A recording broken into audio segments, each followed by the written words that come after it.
Hello everyone, welcome to Veena classes. जैसे कि last video में हमने क्या किया था, फर्स्ट चैप्टर कंप्लीट कर दिया था पावर शेयरिंग। तो ये टॉपिक जो है हमारा वो है मोस्ट प्रोबेबल एमसीक्यू जो आपके फर्स्ट टर्म एग्जामिनेशन में आने वाले हैं। So let's get started. First question हमारा है, which of the following features are common to Indian and Belgium form of power sharing arrangement. India और बेल्जियम का पावर शेयरिंग जो है वो क्या कॉमन है, इस फीचर्स में वो देखेंगे।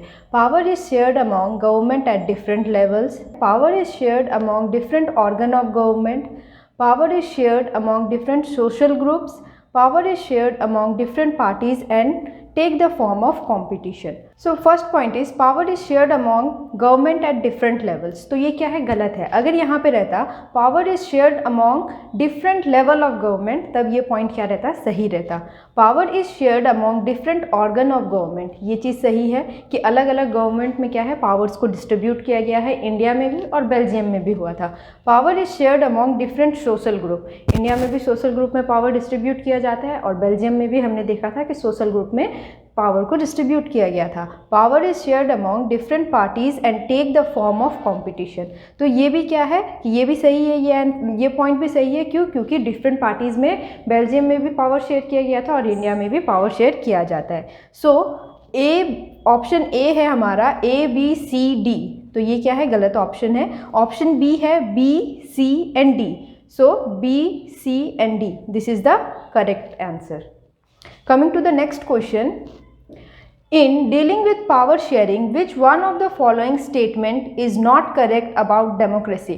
Not correct बोला गया है, तो देखते हैं क्या है। फर्स्ट है, people are the sources of political power. In a democracy, people rule themselves through institution of self-government. In a democracy, due respect is given to diverse group and views that exist in a society.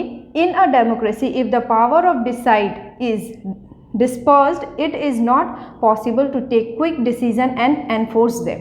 So first point जो है हमारा, people are the sources of political power, ये चीज़ सही है।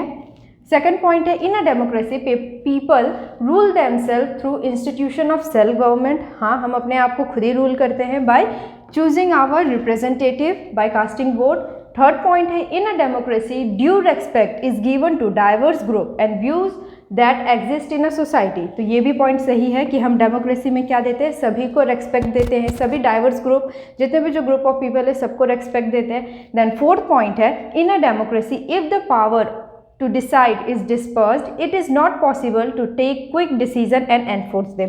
यहाँ पे बोला गया है कि अगर डेमोक्रेसी में पावर को, जो भी डिसीजन मेकिंग पावर है, अगर हम उसको अलग अलग हाथ में देते हैं तो क्या होता है, डिसीजन लेने में बहुत देर लगता है। तो ये चीज़ गलत है। अगर मीटिंग हेल्ड किया जाएगा या फिर एक दिन में डिसीजन बनाना है तो हम बना सकते हैं। तो हमारा जो क्वेश्चन था कि नॉट करेक्ट अबाउट डेमोक्रेसी, तो ऑप्शन डी जो है वो करेक्ट आंसर है। ओके, तो ऑप्शन डी जो है वो करेक्ट आंसर है। Coming to the next question, question number 3, a believe that the majority community should be able to rule a country in which ever way it wants by disregarding the wishes and needs of the minority is. Means ये point मैंने आपको पहले topics में भी समझाया था कि अगर मेजोरिटी कम्युनिटी जो है वो अपने हिसाब से कंट्री को रन करना चाहती है तो उसे हम क्या कहते हैं, तो उसे हम मेजोरिटीरिज्म कहते हैं। Option C is the correct answer. Coming to the next question, question number 4, a system of checks and balance is another name for which one of the following power sharing arrangement?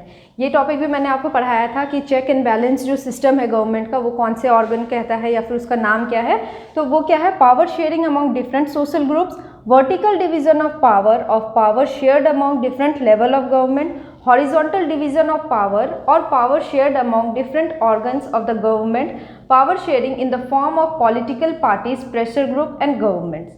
So option 1 power sharing among different social group गलत है। क्यों? क्योंकि ये check and balance नहीं करती है। Next option vertical division of power shared among different levels of government, ये चीज़ भी गलत है क्योंकि यहाँ पे भी क्या होता है, चेक एंड बैलेंस नहीं होता है। हॉरिजॉन्टल डिवीजन ऑफ पावर और power shared among different organ of the government, ये चीज़ सही है। क्यों? क्योंकि जुडिशरी, एग्जीक्यूटिव और लेजिस्लेचर तीनों जन ही मिल के क्या करती है, ये चेक एंड बैलेंस करती है कि इसका डिसीजन सही है और उसको कैसे बैलेंस किया जाएगा। So option C is the correct answer. Coming to the next question, question number 5, which one of the following statement about power sharing arrangement is correct. Power sharing जो है वो ये ऑप्शंस में से कौन सा सही है, तो देखते हैं। Power sharing is necessary only in society which have religious, linguistic और एथनिक डिवीजन। तो ये चीज़ गलत है कि पावर शेयरिंग तभी होगा जब सोसाइटी में रिलीजन के हिसाब से हो, लिंग्विस्टिक के हिसाब से हो या एथनिक डिवीजन के हिसाब से हो, तभी पावर शेयर किया जा सकता है। ये चीज़ गलत है। Next, power sharing is suitable only for big country that have regional division. ये भी चीज़ गलत है। क्यों? क्योंकि पावर शेयरिंग जो है वो किसी भी फॉर्म ऑफ कंट्री में या किसी भी फॉर्म ऑफ गवर्नमेंट में हम कर सकते हैं। Every society need some form of power sharing even if it is small और does not have social division. तो जैसे अभी मैंने आपको बताया कि पावर शेयरिंग जो है वो किसी भी कंट्री, किसी भी ग्रुप में पावर शेयर किया जा सकता है। तो ऑप्शन सी जो है वो हमारा करेक्ट आंसर है। Option D, power sharing is not necessary at all, तो ये भी गलत है। तो option C is the right answer. Coming to the next question, question number 6, Consider the following statement about the ethnic composition of Sri Lanka. तो ethnic composition जो था श्रीलंका का, उस अकॉर्डिंग यहाँ पे पॉइंट्स दिया गया है। तो देखते हैं। Major social groups are the Sinhala speaking 74% and Tamil speaking 18%। तो ये चीज़ सही था। तो इसी के वजह से क्या हुआ था, मेजोरिटिज्म अपनाया गया था। नेक्स्ट पॉइंट है, among the Tamil there are 2 sub group, Sri Lankan Tamils and Indian Tamils. ये भी बात सही है कि जो तमिल बोलने वाले पीपल्स थे उसमें से भी 2 ग्रुप ऑफ पीपल थे, एक जो श्रीलंका से बिलोंग करते थे और एक जो इंडियन से बिलोंग करते थे, जिनको इंडिपेंडेंस के समय में यहाँ से ले जाया गया था टी प्लांटेशन के लिए। सो बी नंबर भी करेक्ट है। Number C, there are about 7% Christian who are both Tamil and Sinhala. तो क्रिश्चियन जो है वो दोनों ही, वो क्रिश्चियन जो है उसमें से दोनों ही भाषा वो लोग बोलते हैं, तमिल भी बोलते हैं और सिन्हाला भी बोलते हैं। तो नंबर सी भी सही है। Number D, most of the Sinhala speaking are Hindus और Muslim and most of the Tamil speaking are Buddhist. तो ये भी चीज़ सही है कि सिन्हाला स्पीकिंग जो है वो बहुत कोई क्या है, हिंदू भी है और मुस्लिम भी है, और साथ ही साथ जो तमिल स्पीकिंग है वो क्या है, बुद्धिस्ट भी है। तो नंबर डी भी सही है। तो ऑप्शन देखते हैं यहाँ पे। फर्स्ट है ए, बी एंड सी, तो ये चीज़ गलत है। सेकंड ए, बी, डी, ये गलत है। फोर्थ है बी, सी एंड डी, ये भी गलत है। Number D, A, B, C, D is the correct answer. Coming to the next question, question number 7, prudential reason of power sharing stress on the fact that it ensures the stability of political order, it reduces the possibility of conflict between social groups, it gives a fair share to minorities, it is the very spirit of the democracy। So सबसे पहले हम देखते हैं कि prudential reason जो है power sharing का वो किसके ऊपर में बेस करता है, वो चीज़ यहाँ पे बताया गया है। सो फर्स्ट क्या है, it ensure the stability of political order. हाँ, वो स्टेबल करता है पॉलिटिकल ऑर्डर को, प्रूडेंशियल फॉर्म जो है, ये करेक्ट है आंसर। देन है आपका कि it reduces the possibility of conflicts between social group. हाँ, प्रूडेंशियल फॉर्म ऑफ गवर्नमेंट आएगा तो वो क्या करेगा, जो भी सोशल ग्रुप्स के बीच में जो कॉन्फ्लिक्ट्स होता है उसको वो क्या कर देता है, रोक देता है। बी नंबर भी सही है। Then number C, it gives a fair share to minority. हाँ, वो माइनॉरिटी को भी क्या करता है, रेस्पेक्ट देता है, उसको भी फेयर चांसेस देता है।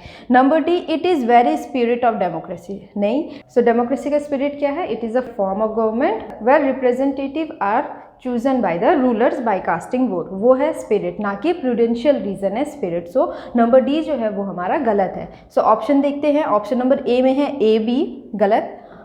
Option B, A, B and A, C and D, ये गलत। Option C, all are correct, ये भी गलत है।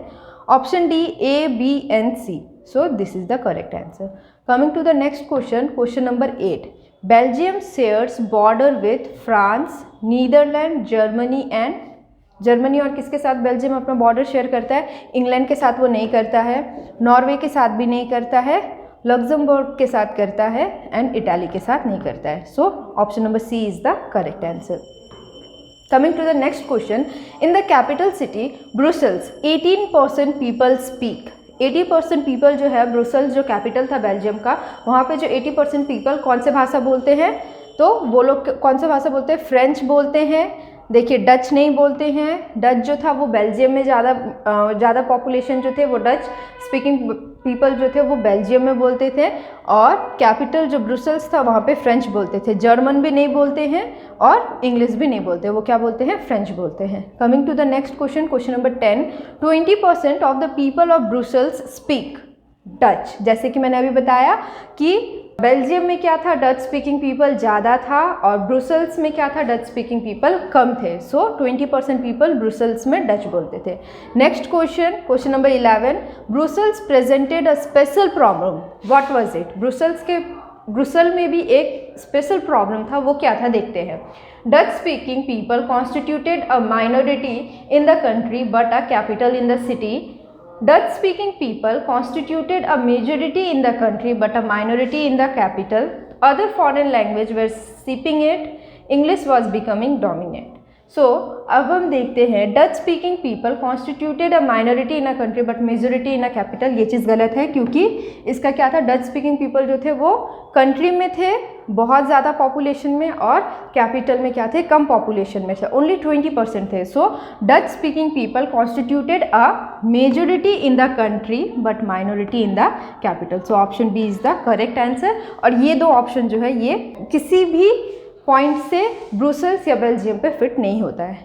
Coming to the next question, question number 12, what percentage of Sri Lankan population is Tamil speaking. Tamil speaking people Sri Lanka में कितना थे, तो वो बहुत कम मात्रा में थे। सो 50% इज़ द रॉन्ग आंसर। क्यों, क्योंकि 50-50 नहीं थे। 20% ये भी रॉन्ग है, क्योंकि 20% भी नहीं थे।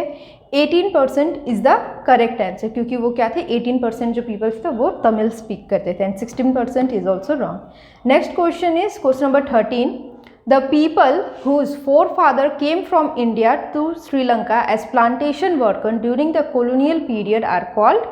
क्या बोला जाता है, जो पीपल जिनके पूर्वज जो थे वो इंडिया से श्रीलंका में आए थे प्लांटेशन वर्कर की तरह, कब, कॉलोनियल पीरियड में, तो उसे हम क्या कहते हैं, श्रीलंकन तमिल्स नहीं कहते हैं। श्रीलंका के जो तमिल पीपल है उनको हम श्रीलंकन तमिल्स कहते हैं, इंडियन तमिल्स। ये चीज़ जो है, ये जो ऑप्शन है ये हमारा करेक्ट ऑप्शन है।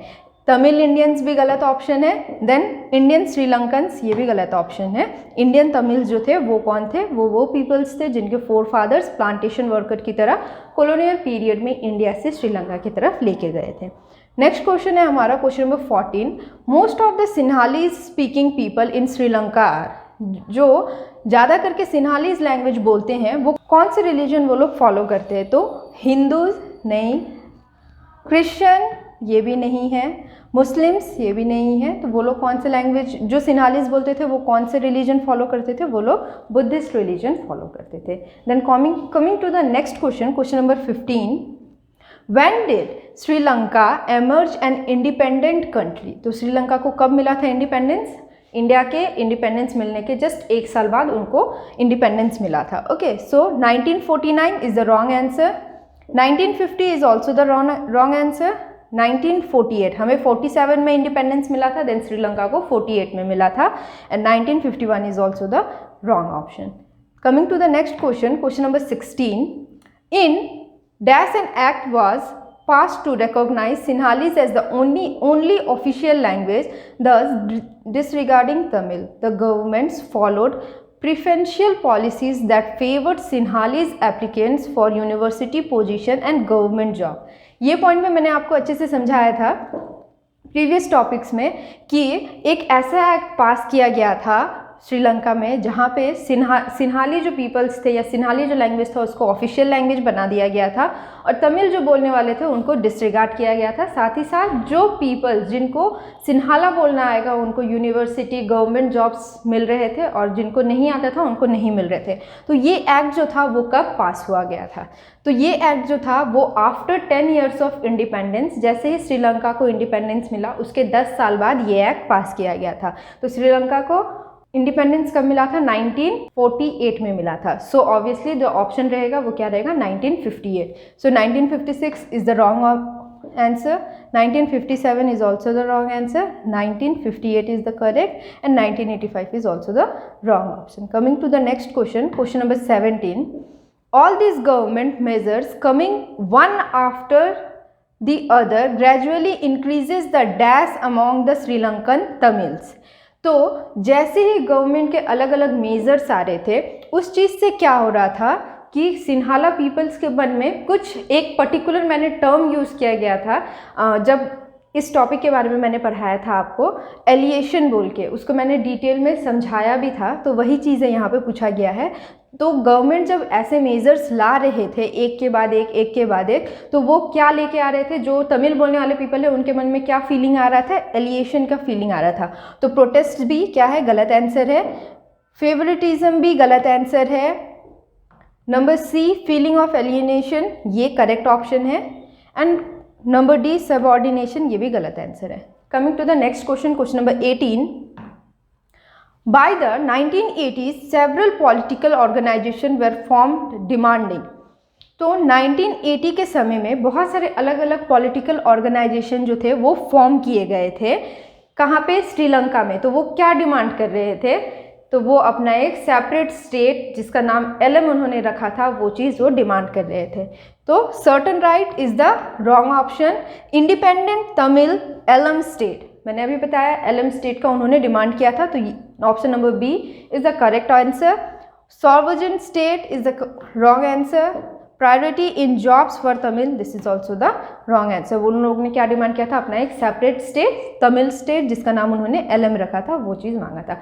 नेक्स्ट क्वेश्चन है हमारा question number 19। When did the civil war of Sri Lanka ended. Sri Lanka का जो सिविल वॉर था वो कब खत्म हुआ था, तो 2009 में श्रीलंका का सिविल वॉर खत्म हो गया था।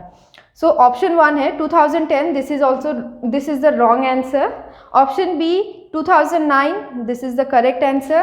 Option number C 2005, wrong answer. Option D 2011, wrong answer. Coming to the last question, that is question number 20. How many times was the Constitution of Belgium amended between 1917 and 1993? तो 1970 से लेके 1993 तक कितने बार amend किया गया था बेल्जियम का constitution, ताकि क्या हो, स्मूथ मैनर में गवर्नमेंट जो है वो रन हो सके। तो क्या था कि 4 टाइम्स उन लोग ने अमेंड किया था अपना कॉन्स्टिट्यूशन। बार बार वो लोग क्या किए थे, अमेंड का मतलब क्या है, चेंजमेंट लाना कॉन्स्टिट्यूशन में। So 3 times is the wrong answer. 2 times, this is also the wrong answer. 4 times it is correct answer and once wrong answer. So इसके साथ हमारा ये पार्ट जो था इस वीडियो का वो ख़त्म होता है। इसका नेक्स्ट पार्ट जो है वो हम नेक्स्ट वीडियो में पढ़ेंगे। उसमें मैं आपको और आगे के 20 क्वेश्चंस बताऊंगी एमसीक्यू में, जो इस चैप्टर से आ सकते हैं। तब तक के लिए हमारे चैनल को सब्सक्राइब करें, like our video. Thank you for watching.